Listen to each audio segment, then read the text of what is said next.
दोस्तों नमस्कार। पिछली बार हमने चर्चा शुरू की थी अ, अगस्त कुंत की।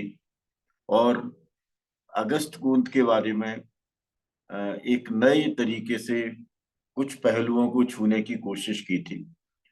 अ, मेरे इस लेक्चर का एक महत्वपूर्ण उद्देश्य ये है कि परिपाटीय जो लेखन है, उस परिपाटीय लेखन के इतर जाकर के हम लोग कुछ नए पक्षों को समझने की कोशिश करें और उनके आधार पर हमारी अपनी जो राइटिंग प्रोसेसेस हैं, जो हमारे लेखन के तरीके हैं, उनको थोड़ा बदलने का प्रयास करें। यानी एक कन्वेंशनल राइटिंग से अलग चले जाएं, ताकि विभिन्न प्रकार की जो परीक्षाएं हैं, उन परीक्षाओं के अंदर हम कुछ नए एस्पेक्ट्स को शामिल कर सकें।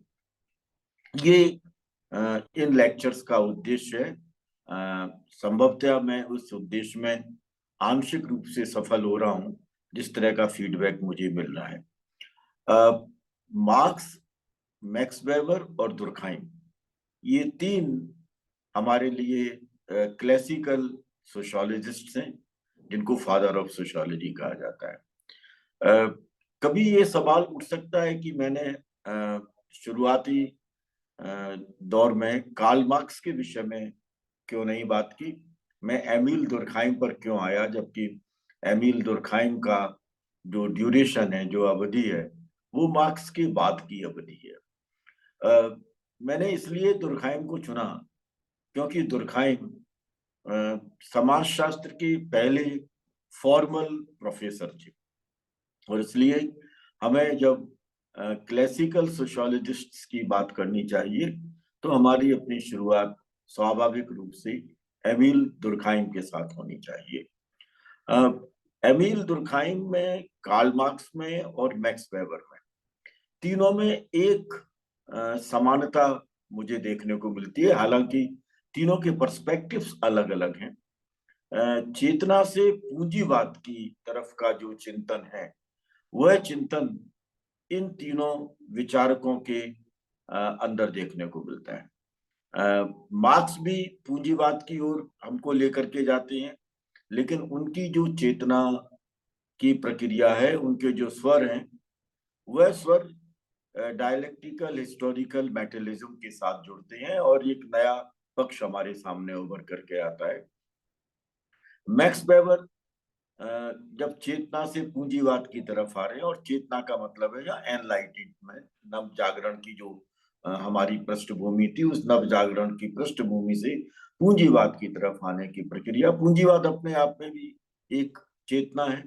तो जब दुर्खाइम जब मैक्स वेबर आते हैं, तो तार्किकीकरण की प्रक्रिया के साथ वह पूंजीवाद की तरफ हमारे विचारों को ले जाने की कोशिश करते हैं। और जब दुर्खाइम आते हैं, तो वे हमको समाजशास्त्रवाद, सोशियोलॉजिज्म की तरफ हमें ले जाने का प्रयास करते हैं। यानी सामूहिकता के महत्व को स्वीकार करते हुए पूंजीवाद की तरफ किस तरह से प्रवृत्तियां जाती हैं, यह एमिल दुर्खाइम के चिंतन में हमें नजर आता है। जब मैं एमिल दुर्खाइम को समझने की कोशिश कर रहा था, तो मुझे लगा कि कहीं एक पक्ष ये आना चाहिए कि समाज मेरे से इतर है। Society is something beyond us. Now I am using us in inverted comma, but at the same time society is something in ourselves. यानी समाज हमसे बाहर भी है और समाज हमारे अंदर भी है। मुझे दुर्खाइम के समूचे चिंतन में यह पक्ष नजर आता है। मैं जब दुर्खाइम की बात आपसे कर रहा हूं, तो मैं कुछ पुस्तकों का हवाला आपको दे रहा हूं, जिन पुस्तकों से मैं अपने लेक्चर की तैयारी कर रहा हूं, जो संभवतः 3 सीरीज तक चल सकता है। 3 के बाद भी इसकी संभावना हो सकती है। मैंने जिन पुस्तकों को चुना है, उसमें गिडिन्स की पुस्तक है, capitalism and modern social theory and analysis of writings of Marx, Durkheim and Weber. एक किताब तो ये है। दूसरी पुस्तक है the sociological ambition by Chris Shilling and Philip A Mellor. बहुत महत्वपूर्ण किताब है ये दुर्खाइम को समझने के लिए। एक दुर्खाइम के विषय में बड़ी इंटरेस्टिंग बुक है जो फ्रैंक पियर्स ने लिखी है, द रेडिकल दुर्खाइम। और उसमें दुर्खाइम को बिल्कुल एक भिन्न तरीके से समझने का प्रयास किया गया है और दुर्खाइम को एक आलोचनात्मक नजरिए से व्यापक रूप में देखने की कोशिश स्टीव फेंटन ने अपनी किताब दुर्खाइम एंड मॉडर्न सोशियोलॉजी के अंदर की है। मैंने मूलतः इन पुस्तकों का सहारा लिया है। एमिल दुर्खाइम का टाइम 1858 से 1917 तक है।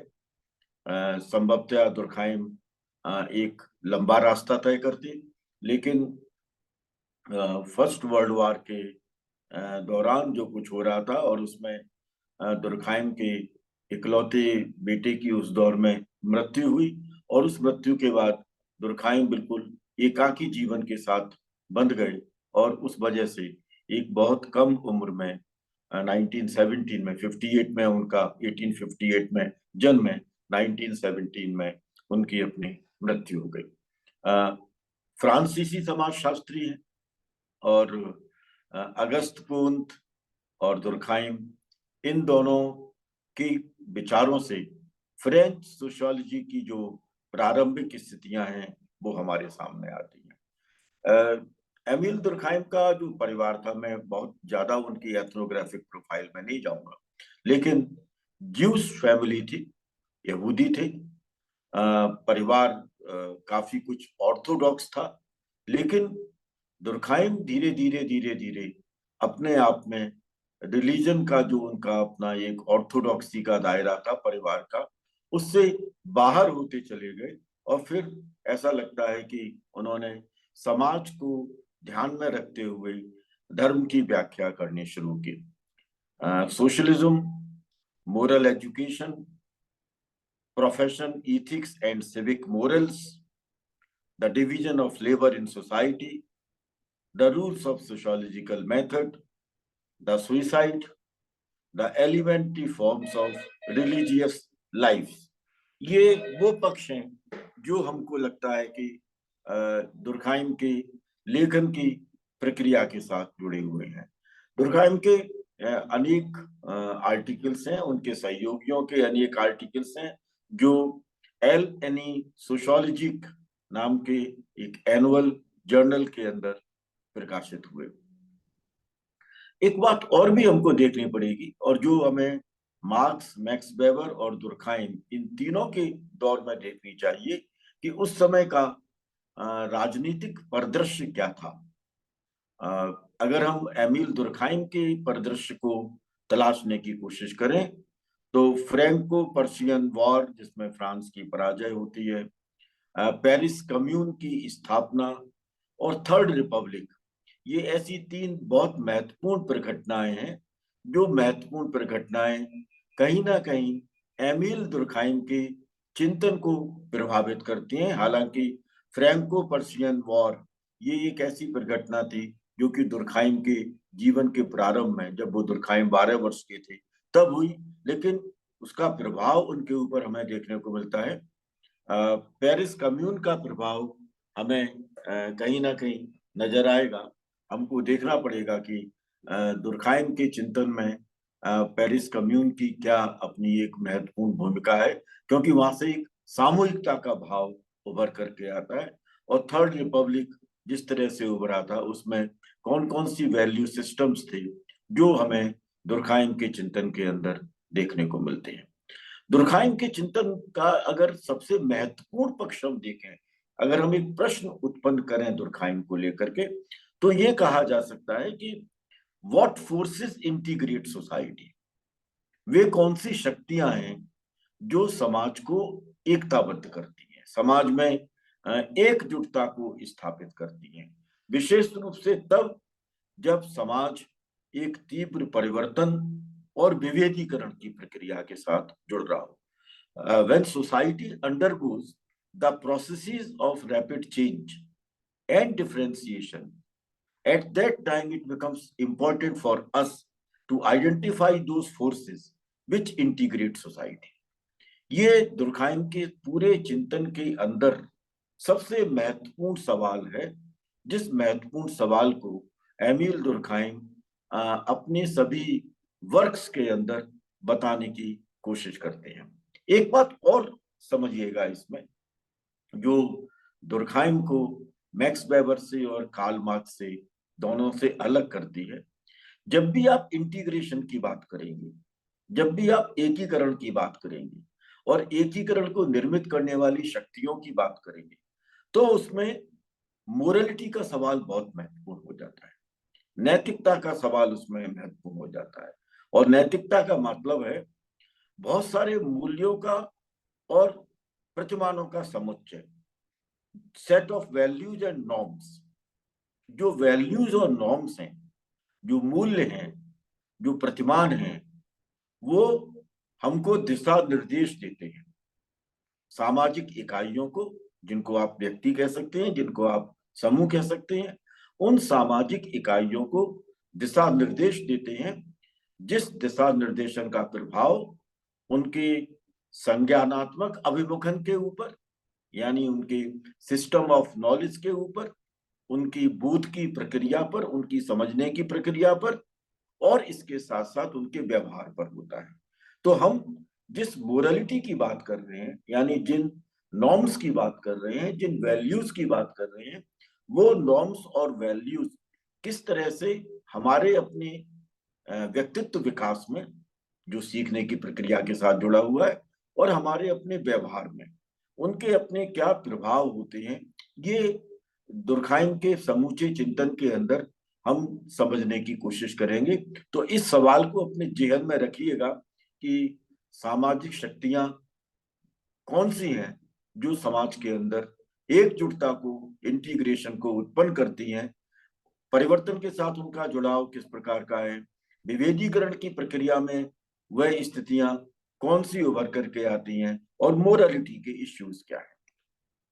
हमने ये भी बात की थी कि भाई कुंत किससे प्रभावित रहे थे। ठीक इसी तरह से एमिल दुर्खाइम के ऊपर जो प्रभाव है वह मॉन्टेस्क्यू का है, रूसो का है, कुंत का है, तोक्यावली का है, हर्बर्ट स्पेंसर का है और कार्ल मार्क्स का है। हम संक्षेप में इनके बिंदुओं को ले लें। मॉन्टेस्क्यू ने समाज के विकास की बात की है, उन्होंने कानून की बात की है, लॉज की, नियमों की बात की है। मॉन्टेस्क्यू सरकार के कितने प्रकार हैं उन पर टिप्पणियां करते हैं कि रिपब्लिकन गवर्नमेंट कैसी होगी, मोनार्की कैसी होगी, डिस्पोटिज्म कैसा होगा, और इन सरकारों की अपनी भूमिकाएं, इनकी प्रक्रियाएं, इनके अपने योगदान क्या होंगे। एक ये चिंतन है जो हमको जोड़ता है संस्कृति के साथ, समाज के साथ और राज्य की प्रणाली के साथ। जो कानून है, नियम है, वो नियम हमको जोड़ते हैं नैतिकता के साथ, मोरालिटी के साथ, नॉर्म्स के साथ में, और इन सब के असर से समाज के विकास की प्रक्रिया किस तरह से चलती है, वह मॉन्टेस्क्यू के चिंतन में हमें कहीं ना कहीं देखने को मिलता है। मुझे ऐसा लगता है कि जब दुर्खाइम ये कहती है कि सोसाइटी सुई जेनेरिक, समाज स्वाभाविक है, तो कहीं ना कहीं वो मॉन्टेस्क्यू के प्रभाव के साथ जुड़ जाता है। रूसो का जो द स्पिरिट ऑफ लॉज है, उसका प्रभाव हमें दुर्खाइम के चिंतन पर देखने को मिलता है। एक और इंटरेस्टिंग बात है, जब हम रूसो को देखते हैं, उन्होंने ईगोइज्म की बात की है, उन्होंने एनोमी की बात की है, और फोर्स्ड डिवीजन ऑफ लेबर की बात की है। यानी हमारा अपना अहम, ईगोइज्म, अप्रतिमानता, एनोमी, और श्रम विभाजन का दबाव मूलक चरित्र, इन पक्षों को रूसो बताने की कोशिश करते हैं। और उसके साथ साथ वो उनकी जो पुस्तक है द स्पिरिट ऑफ लॉज, उसमें इन सब चीजों की एक विस्तार से व्याख्या होती है। मुझे लगता है कि जो ईगोइज्म की बात है, दुर्खाइम करते हैं, एनोमी की बात दुर्खाइम करते हैं, फोर्स डिवीजन ऑफ लेबर की बात दुर्खाइम करते हैं। ये कहीं ना कहीं रूसो के चिंतन का प्रभाव हमें दुर्खाइम के ऊपर देखने को मिलता है। कोंत का प्रत्यक्षवाद, पॉजिटिविज्म की बात होती है। कोंत ने जिन पद्धतियों की बात की थी जिसमें हमने एक्सपेरिमेंटेशन, ऑब्जर्वेशन, इम्पीरिसिज्म, कंपटीशन, इन सब की बात की थी, वह दुर्खाइम के रूल्स ऑफ सोशियोलॉजिकल मेथड पर हमें कहीं ना कहीं उसका असर नजर आता है। कोंत ने स्टैटिक्स और डायनामिक्स की बात की थी, प्रोग्रेस, प्रगति की बात की थी, और इन तीनों के पक्ष जो हैं, स्टैटिक्स, डायनामिक्स और प्रोग्रेस के, वो कहीं ना कहीं हमको देखने को मिलते हैं जब हम दुर्खाइम को मैकेनिकल सॉलिडेरिटी और ऑर्गेनिक सॉलिडेरिटी के संदर्भ में देखते हैं। जहां तक तोक्यावली का सवाल है, तोक्यावली ने विभेदीकरण और सामूहिकतावाद, डिफरेंशिएशन और कलेक्टिविज्म, इनकी चर्चा की है।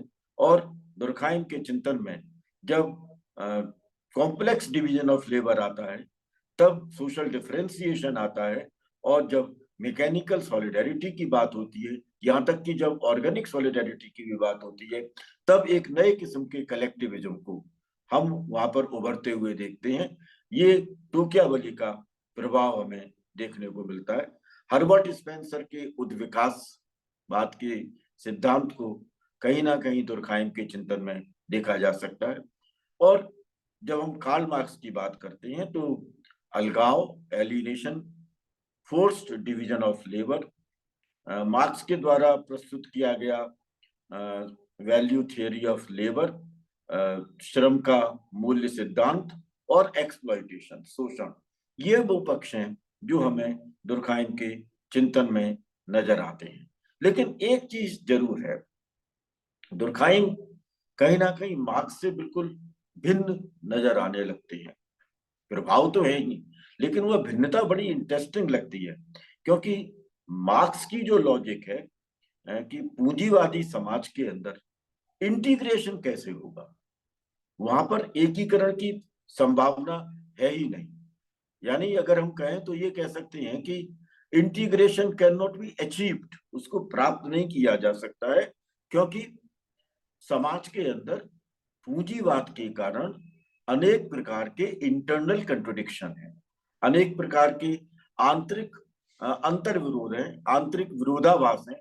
और जब आंतरिक विरोधाभास होंगी तो इंटीग्रेशन की संभावना कैसे हो सकती है। लेकिन दुर्खाइम ये मानते हैं कि नहीं, इंटीग्रेशन हो सकता है पूंजीवाद के संदर्भ में। और इसलिए जब दुर्खाइम का हम सोशलिज्म का कंसेप्ट पढ़ते हैं, दुर्खाइम का जब हम मोरल्स का कंसेप्ट पढ़ते हैं, तब हमें ये पक्ष समझ में आने लगता है कि किस तरह से इंटीग्रेशन का एक कॉन्सिक्वेंस हमें पूंजीवादी समाज के अंदर देखने को मिल सकता है, उसकी संभावना हो सकती है। और इसलिए मैंने कहा कि ये बड़ी इंटरेस्टिंग बहस बनती चली जाएगी जब हम कार्ल मार्क्स, मैक्स वेबर और एमिल दुर्खाइम के बीच की तुलना करते चले जाएंगे। एक बात और जो दुर्खाइम के चिंतन में हमको नजर आ रही है कि सामाजिक जीवन और नैतिक जीवन के मध्य का संबंध क्या है, और ये संबंध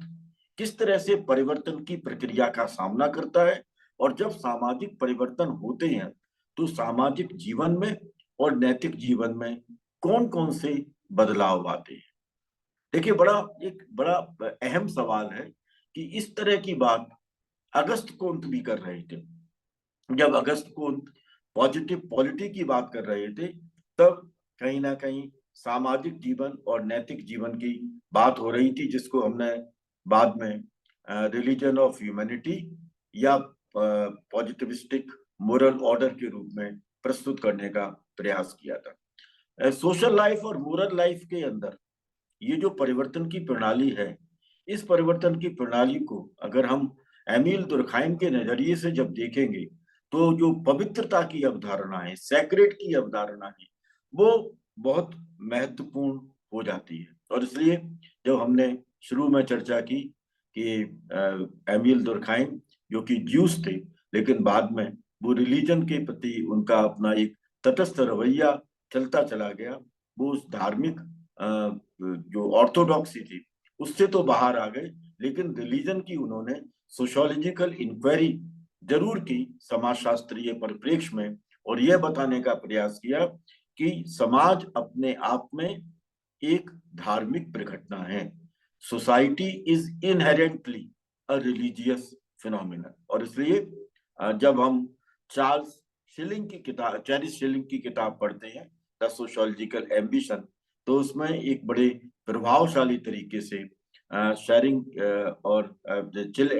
शिलिंग और मेलर ये बताने की कोशिश करते हैं कि किस तरह दुर्खाइम सैक्रेड सोशियोलॉजी की स्थापना का आधार हमारे सामने रखते हैं।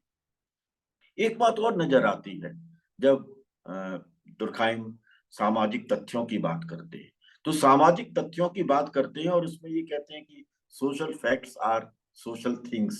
सामाजिक तथ्य सामाजिक वस्तु हैं। इसका मतलब ये हो रहा है कि ये हमसे बाहर हैं। बाध्यता की और बाह्यता की बात उन्होंने सामाजिक तथ्यों के विषय में की है। तो कहीं ऐसा तो नहीं है कि एक जो ऑथर है, जो राइटर है, जो लेखक है, उसके बीच में और पाठक के बीच में, रीडर के बीच में, ये अपने आप में एक कॉन्शियस और अनकॉन्शियस डायलॉग चल रहा है। मैंने कहा ना, समाज मेरे अंदर भी है और समाज मेरे बाहर भी है। तो ये एक डायलॉग की स्थिति है, जो डायलॉग अचेतन प्रणाली का भी हिस्सा है और चेतन प्रणाली का भी हिस्सा है। एक बात और भी यह इंटरेस्टिंग हो जाती है कि ऑथर की तो सामाजिक पृष्ठभूमि है, दुर्खाइम की एक सामाजिक पृष्ठभूमि है, लेकिन दुर्खाइम को पढ़ने वाले जो रीडर हैं, जो हम और आप जैसे जो विद्यार्थी हैं जो एमिल दुर्खाइम को पढ़ते हैं, वो विभिन्न सामाजिक श्रेणियों का प्रतिनिधित्व करते हैं। और जब वो विभिन्न सामाजिक श्रेणियों का प्रतिनिधित्व करते हैं, तो स्वाभाविक रूप से उनका अपना जो दुर्खाइम को समझने का तरीका होगा वह बिल्कुल भिन्न भिन्न होगा। और इसलिए दुर्खाइम को समझने के लिए हो सकता है कि हमको मल्टीपल पर्सपेक्टिव्स की एक प्रणाली को विकसित करने की जरूरत पड़े। और दुर्खाइम उसका साफ संकेत दे देते हैं जब वो ये कहते हैं कि सामाजिक तथ्य जो सामाजिक वस्तु है, जिनमें एक्सटीरियरिटी है, जिसमें कांस्टेंट है, जिनमें जनरलिटी है। हम बाद में चर्चा करेंगे सामाजिक तथ्यों के विषय में। लेकिन जब हम ये कहते हैं कि सामाजिक तथ्य, तो उसमें जो सामाजिक है वो सामाजिक एक ऐसे तथ्य की तरफ या ऐसे तथ्यों की तरफ इशारा कर रहा है जिसमें और मनोवैज्ञानिक तथ्यों में, बायोलॉजिकल फैक्ट्स में, इकोनॉमिक और यूटिलिटेरियन फैक्ट्स के अंदर हम अंतर स्थापित कर सकते हैं। यानी हमारी दृष्टि में दुर्खाइम ने जिन सामाजिक तथ्यों की चर्चा की है वे कहीं ना कहीं अलग हैं मनोवैज्ञानिक तथ्यों से, जैविकीय तथ्यों से, आर्थिक तथ्यों से और उपयोगितावादी तथ्यों से। और इन तथ्यों के बीच का जो अंतर है, इस अंतर को समझते हुए ही हम को चर्चा करनी चाहिए कि मनुष्य और समाज के बीच के संबंध क्या हो सकते हैं। यानी मनुष्य और समाज के मध्य का संबंध सामाजिक तथ्यों के संदर्भ में कैसा हो सकता है, और दुर्खाइम का यह चिंतन किस तरह से अलग हो जाता है जब हम मनुष्य और समाज को मनोवैज्ञानिक, जैविकीय, आर्थिक, उपयोगितावादी इन सारे तथ्यों के संदर्भ में देखने का प्रयास करें। एक बात और हमको दुर्खाइम के पर्सनालिटी के बारे में समझनी चाहिए, और जो आज के लिए हमारा एक बहुत महत्वपूर्ण बिंदु होगा, ड्राइफस आंदोलन में एमिल दुर्खाइम की भूमिका। क्योंकि एक बहुत महत्वपूर्ण प्रघटना उस समय घटित हुई थी, जिसको लेकर के काफी कुछ चर्चा हुई और दुर्खाइम ने इंटेलेक्चुअल्स की बात की थी। इसको केंद्र में रख करके हम एमिल दुर्खाइम के चिंतन को परखने की कोशिश करेंगे और ये जानने का प्रयास करेंगे कि इस ड्राइफस आंदोलन का दुर्खाइम के चिंतन के ऊपर क्या प्रभाव पड़ा था, और उसको दुर्खाइम ने शिक्षा के संदर्भ में कैसे देखने की कोशिश की, उसे पर्सनल ट्रबल्स के साथ कैसे जोड़ा, उसे पब्लिक इश्यूज के साथ कैसे जोड़ा, और वो जो उनकी अपनी बायोग्राफी थी उस बायोग्राफी को और हिस्ट्री को हम किस तरह से एक इंटरकनेक्टेड प्रोसेस के रूप में देखने की कोशिश करते हैं। ये आज के कुछ महत्वपूर्ण मुद्दे थे, जिन महत्वपूर्ण मुद्दों का मैंने केवल संकेत भर दिया है। आगे की जो हमारे लेक्चर्स होंगे दुर्कहाइम के, उसमें हम इन सारे पक्षों को और ज्यादा विस्तार से देखने की कोशिश करेंगे। कोशिश हो तो आप भी इन पुस्तकों को समझने का प्रयास कीजिएगा। आपको दुर्कहाइम एक नए सिरे से अपने सामने आते हुए महसूस होंगे। बहुत बहुत धन्यवाद।